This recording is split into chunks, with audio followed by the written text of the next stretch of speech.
Olá, eu sou a Samantha, este é o Arthur e você está no canal dele, nosso, o Cão que Lê. Se é a sua primeira vez aqui, seja muito bem-vindo, seja muito bem-vinda e hoje nós falaremos de um livro interessante chamado Outra Novelinha Russa, do autor chileno Gonzalo Maier, que nasceu em 1981. Peraí, Arthur, assim não, senta. Este aqui é o autor. A gente tem um livrinho bem curto, peraí, isso. A gente tem um livrinho bem curto, não se deixe enganar, é o tipo de livro que surpreende. A premissa é interessante, mas eu diria que é mais profundo do que à primeira vista parece ser. Então a gente tem um livro muito bonitinho, capa dura, pequenininho, você lê rápido, só que não, tem muita coisa aqui histórica, só que a diagramação é tranquilinha, tá vendo? E são somente 90 páginas. É de leitura rápida? É. Só que aquela rápida que engana, eu não vou mentir pra vocês, eu li 2 vezes, porque no início o linguajar é tranquilo, mas é um pouquinho arrastado. Você vai falar, se é tranquilo, é arrastado? É. E vai se desenvolvendo como se fosse uma partida de xadrez. Então vamos lá, do que se trata esta premissa? A gente tem, que não parece, mas a gente tem alguém na casa dos 50 anos, o Moraga, Emanuel Moraga, que é um senhor que vive no Chile nos inícios dos anos 90, isso é muito importante quando é situada essa história, no início dos anos 90, e ele é arquiteto, e ele sempre jogou xadrez a vida toda, como hobby, porque tem um lado de sonho. O que você tá fazendo? Não tá se acertando hoje. Que tem um lado de sonho do desportista que nunca foi, do enxadrista que poderia ter sido. A esposa dele, e não é nenhum spoiler isso, porque eu vou dar e avisarei quando, que eu vou fazer uma analisinha deste livro. Política, para quem gosta. A esposa dele, logo nas 2 primeiras páginas, a gente fica sabendo que ela morreu, a Pamela, e o filho dele mora em Santiago, do Chile, longe dele, que mora numa cidadezinha 3 horas, ele deixa aqui bem descritivo, não esqueçam, ele é arquiteto e enxadrista, então ele vai deixando pistas o tempo todo, o livro todo. É aqui talvez que tenha ficado um pouco arrastado. Vamos lá para algumas partes muito importantes, porque daí você vai falar, tá, então do que se trata? Morreu a esposa, senhor, um senhor de idade, não é bem precisa a idade dele aqui, e o filho mora longe e o sonho dele sempre foi ir para a Rússia. Então, aí você vai falar, então do que se trata a história disso? A esposa falece, não tem mais porque ele tá lá em Punta... Tem uma cidade, é uma cidadezinha aqui do interior do Chile. Ele vende a casa, pega todo o dinheiro e faz uma escala em Santiago, de lá vai pra, direto para Moscou. E assim a história começa. Você vai falar, então você poderia parar aqui, a resenha ser de milagrosamente 3 minutos? Sim. Aí você vai falar, vai dar o tom? Vou dar o tom. Eu vou dar o tom, ele é narrado em terceira pessoa. E tá tudo aqui muito bem elaborado, que parece que o autor usa da terceira pessoa, porque tem horas que o Moraga tá falando com a própria esposa, para jogar xadrez contigo. E ao final você leva um super checkmate. Antes de eu dar o tom, o que é importante mencionar aqui, que eu falei, não, isso aqui não tá aleatório, não é um livro raso, não é outra novelinha russa. O trabalho tá muito bonito. Deixa eu só falar, esse livro é 2022, editora dublinense, parabéns, livro bacana, fica em Porto Alegre, nada tá ao acaso. Nem a última gravura, enfim, o trabalho gráfico foi excepcional, mas nem como o livro também termina, porque tá tudo em torno de uma partida de xadrez. E quem é enxadrista sabe que você tá fazendo uma jogada aqui, já pensando em todas as próximas possibilidades de qual será seu próximo movimento, dependendo do que o seu adversário for, que peça for movimentar, de que modo irá movimentar. Pois bem, por que eu falei tudo isso? E porque tem muito de política aqui? Assim, nem tô querendo colocar. Eu comecei a ler e falei, mas por que ele tá fazendo tantos comparativos, algumas metáforas e soltando algumas coisas? Eu falei, então assim, tem gente que pode não gostar dessas 90 páginas ou falar foi só um devaneio, uma coisa onírica. Pode. Não foi o que eu achei. Não de todo. Então vamos lá. Começo dos anos 90. E aqui literalmente tem aqui a passagem que eu deixei para dar o tom, que ele embarca assim numa tarde de julho de 1990. Então aqui a gente tem o fim da União Soviética, o fim,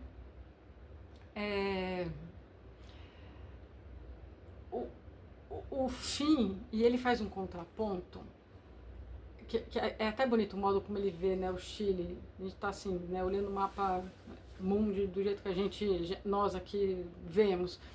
O Chile aqui, né, a União Soviética aqui, Rússia aqui do outro lado do mapa. Então, uma ponta bem ocidental e uma ponta bem oriental. O que me chamou a atenção? Muitas coisas, mas para começo de conversa, se a gente está falando de um senhor que no início dos anos 90 está indo para conhecer Moscou, a gente está falando de quem há 30 anos, quando comprou a casinha nesse interior, Punta Arenas, acho que agora é o nome da cidadezinha, que ele morou com a esposa a vida toda e foi a única esposa dele. A gente está falando de alguém que viveu nos anos 70. E o que estava acontecendo no Chile nos anos 70?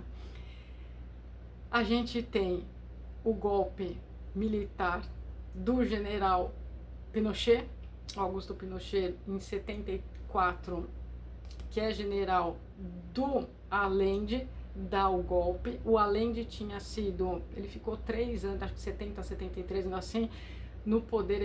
Ele era um socialista que foi eleito democraticamente. E o general dele, o Pinochet, que dá o golpe militar e toma o poder e fica de 74 até 90. Então a gente tem a derrubada de um governo socialista comunista, e ele era um socialista marxista, o Allende.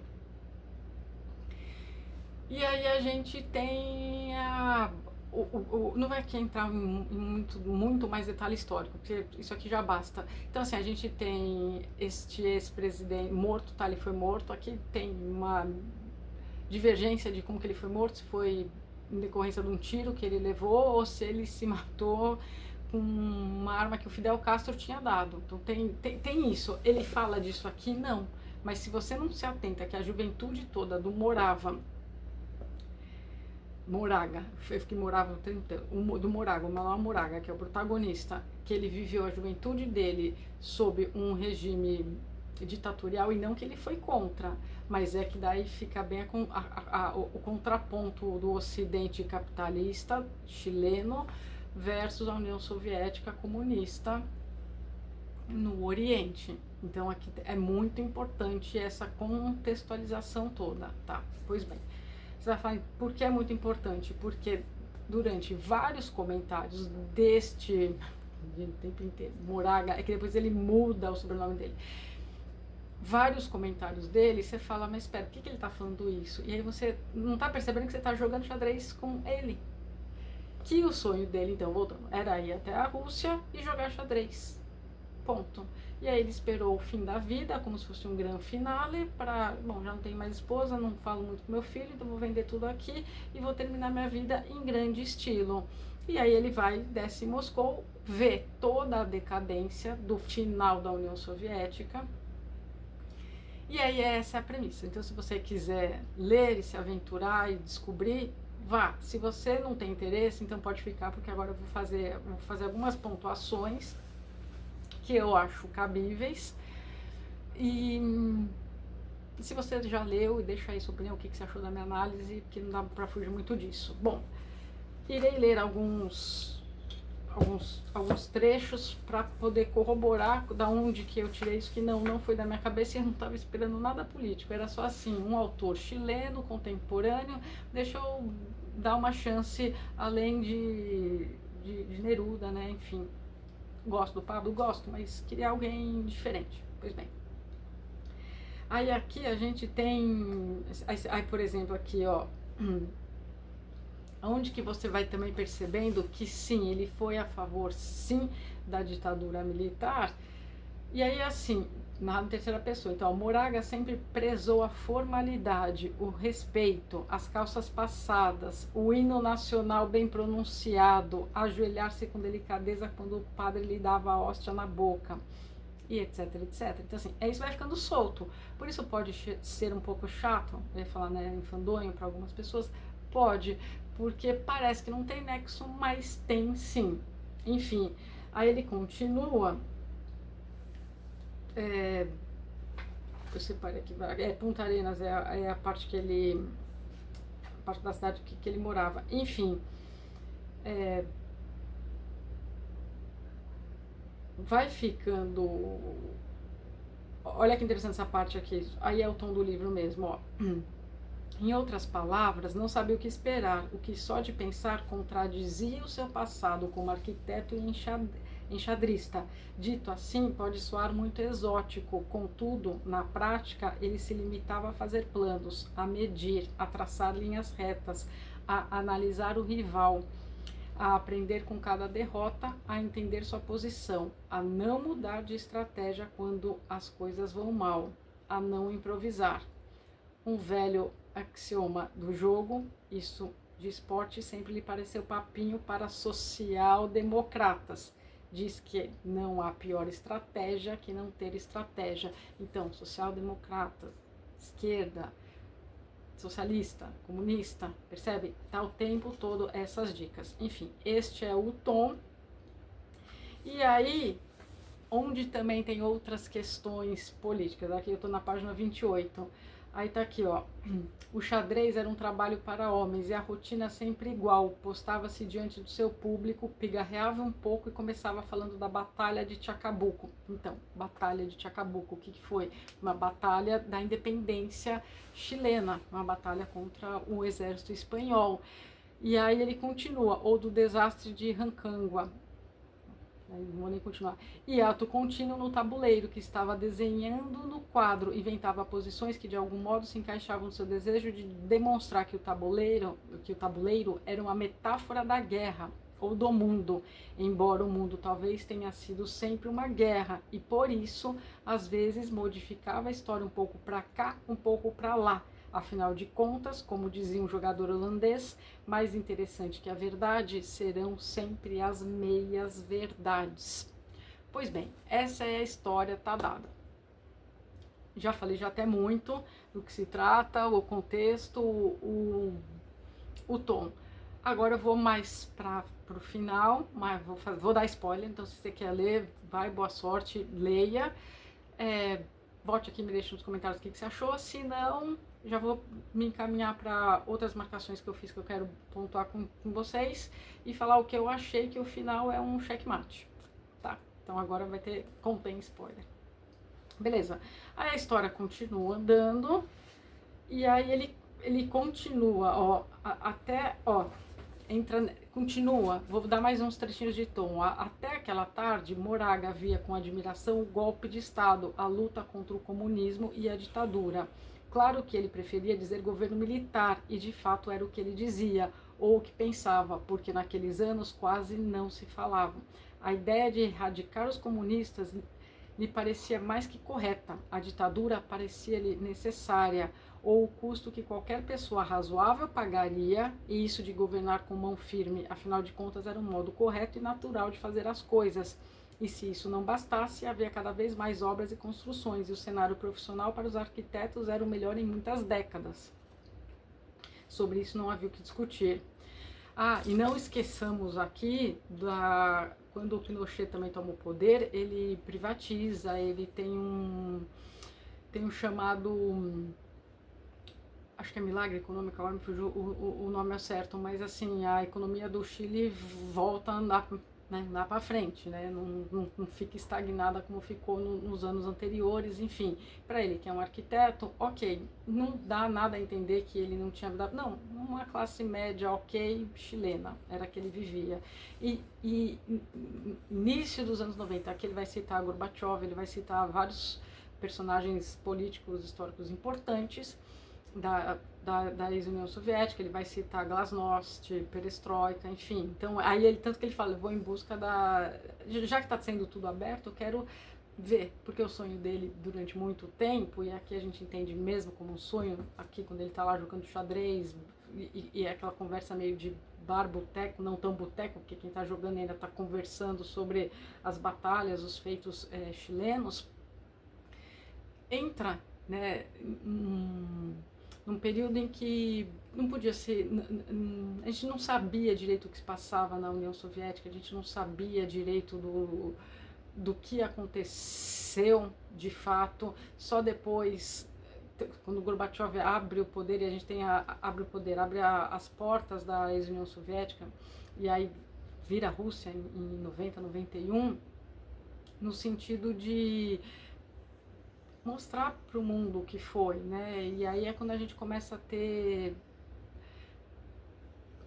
a saber de fato o que aconteceu, e ainda assim a Rússia é um país muito fechado. Enfim, não vou ficar me alongando muito aqui, mas assim, tá mais do que dado vários tons, e ele vai nessa pegada.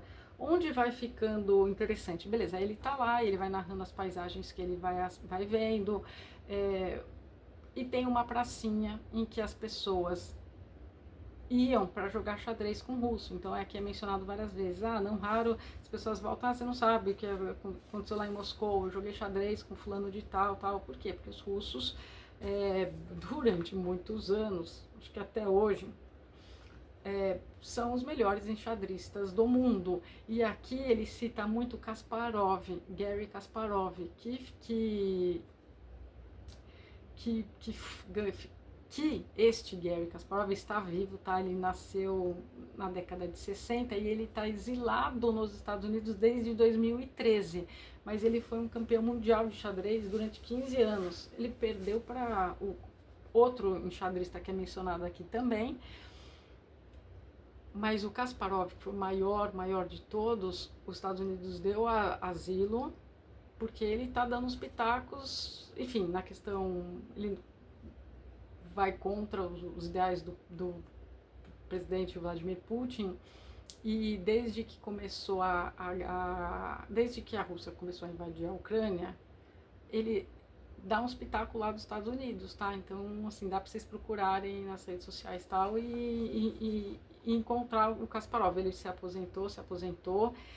Enfim, então ele tem, aqui a gente fica sabendo que mesmo ele, quando estava com a esposa dele, ele já tinha foto desses enxadristas à vista, sabe? Era uma coisa assim que interessava ele muito. Bom, pois bem, aí ele vai lá para essa pracinha, claro que ele não sabe falar russo, mas ele tem dólar, né? Muitos dólares, e em 1990 a Rússia estava paupérrima, então assim, qualquer troco é troco, então nessa pracinha ficavam muitos russos para jogar, apostando mesmo dinheiro, enfim, e aí tá, né, ele num quartinho, num hotel bem B, mas assim, que não tem nem ar, e assim, se sentindo, pô, cheguei, tô realizando um sonho, essa é a parte legal, mas até o modo como ele se traja, como é narrado ele andando, estou me sentindo importante e tô aqui.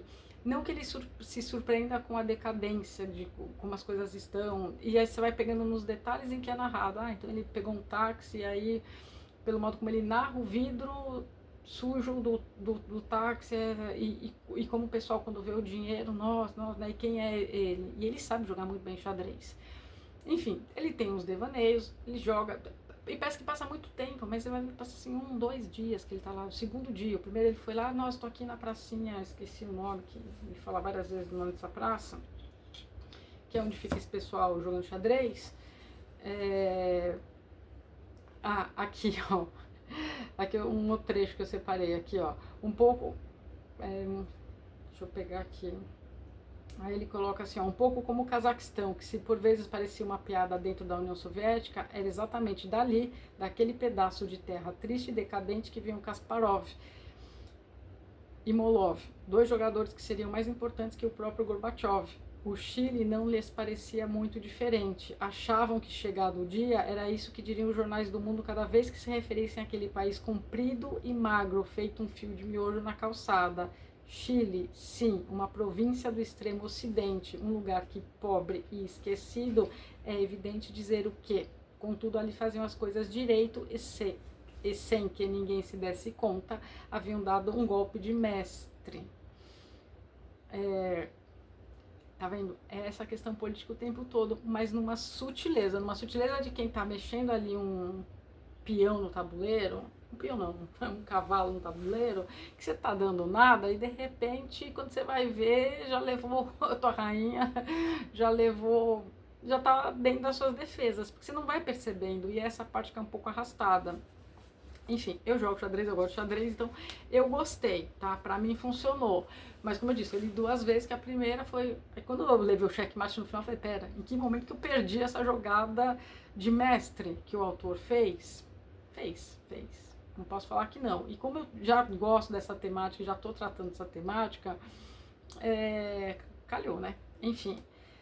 Bom, aí ele vai andando, e aí ele vai contando, tal, enfim, tem tipo um menino que fica lá nessa pracinha, organizando, pegando os dinheiro, pondo lá, enfim, organizando esses campeonatinhos, né, essas rodadas em que você ganha, aposta e ganha e leva e tal, e ninguém sabe qual que é a dele, né? E aí aqui em algum momento ele se automuda o nome, é bem interessante, ele chama, o nome dele é Moraga, aí ele passa a se auto-intitular Moravsky, tipo, ele arrussou, né? Ele deixou o nome russificado. Russou, tem isso aí agora. Ai, ó, pra quem não edita vídeo, eu até gosto dessas minhas tiradas. Enfim, aí ele se coloca, Moragov, citando Napoleão, quando o Napoleão também entrou lá com as tropas, enfim, tem bastante citação assim, leve. E aí tem uma parte interessante, mas bem interessante, aqui o nome dele, achei, Moragavsky. Então aí ele tá um belo momento, então, é aqui que parece que às vezes tem uma pitadinha onírica, aqui atrás é tido como... Aqui, né? Vou até ler pra vocês essa parte aqui, ó. No início dos anos 90, um aposentado chileno aterrissa em Moscou com um plano tão heróico quanto estapafúrdio, derrotar os maiores enxadristas do mundo. E nas idas e vindas entre seu singelo quarto de hotel e o parque onde veteranos russos praticam xadrez, o quixotesco Emanuel Moraga trilha uma jornada onírica, com toques de melancolia e ironia, pela minguada paisagem do pós-guerra fria soviético. Quixotesco. Eu tenho um tom meio Don Quixote, não me passou essa impressão, essa parte eu confesso. Mas quando ele se auto-intitula, acabei de ler, Moragavsky, então, né, russificando o próprio nome, é uma passagem assim, interessante e emblemática também. E uma parte emblemática vai do capitalismo, a gente entendeu o Superman como um símbolo bem americano, no sentido de ele entra numa cabine telefônica e aí ele descreve bem o narrador em terceira pessoa que tá vendo ele lá na cabine e tal, tentando fazer uma ligação pro Chile, enfim, aí você não sabe se ele quer voltar, se ele perdeu, se é real o que aconteceu, dá essa um pouco leve impressão, e aí ele faz essa, como o Superman, que por vezes pra, né, enfim, quantas vezes o Superman não entra na cabine telefônica, né, sai do traje Clark Kent e se transforma no Superman. E aí aqui ele, nesse dado momento, quando ele sai dessa cabine telefônica, que claro, a pessoa não entendeu nada, não teve ligação para Chile nenhum, né, mas aí ele se sente Moragavsky, e aonde que eu vejo muito é mais onírico do que quixotesco, no sentido de, porque aí é aquele assim, tô, aspas, na cabeça dele, representando o Chile, mas deveria ter descido com pompas de um desportista e não só como de um simples turista. Então tem esses devaneios? Tem. Aí é de quem lê. Beleza. Aí já se encaminhando bem pro fim mesmo, que daí já vai acabar, que é a parte que, então, foi um checkmate, foi uma jogada que você não tá esperando. É aquele checkmate que você não tá esperando, que você fala, meu Deus, não tem saída, acabou. Que é como realmente termina o livro. Umas 2 páginas antes do fim, que lembra, né? Só tem 90 páginas, o livro é curtinho assim. Ah, e ele é escrito em azul, achei bem bonitinho, tá tudo ornando aqui. ele cita, aí ele tá andando ali pelas ruas e vê uns posters de Iron Maiden, uma banda que eu gosto, né? Eu falei, ué, uns posters do Iron Maiden, 90, meio que já descolando de muro, parede e tal. Não sei se vão lembrar, eu lembro bem porque não foi só o Iron, foi o Bon Jovi também, foi o Halloween, foi muita gente boa. Teve um festival em 89 em Moscou, é, o Peace Musical Festival, o Festival pela Paz, enfim. E foi a primeira vez que bandas da Europa e do Ocidente foi um super festival cantar para uma galera que nunca tinha visto, né? Enfim, anos. Eu sei bastante disso porque o Bon Jovi estava lá, então eu vi que entre entrevistas, enfim, fotos, foi bem emblemático. E eu falei, bom, não vai me surpreender se o Iron também estivesse nesse festival, não sei, enfim, né? Aí não lembrei, mas falei, do nada ele tá citando uma banda aqui, beleza. Mais pro fim, por que eu tô falando isso? Aí mais pro fim ele encontra uma senhora e ela começa a contar, eu falei, eu já ouvi esta lenda em uma música icônica do Iron Maiden, ai, uma parte feliz aqui de fã. Escutei no Morumbi no show 2011, aqui em São Paulo, The Rime of Ancient Mariner. O que acontece nessa música? Essa música tem 13 minutos, 13 longos minutos, que conta que nesta música é narrado, baseado numa lenda, um albatroz.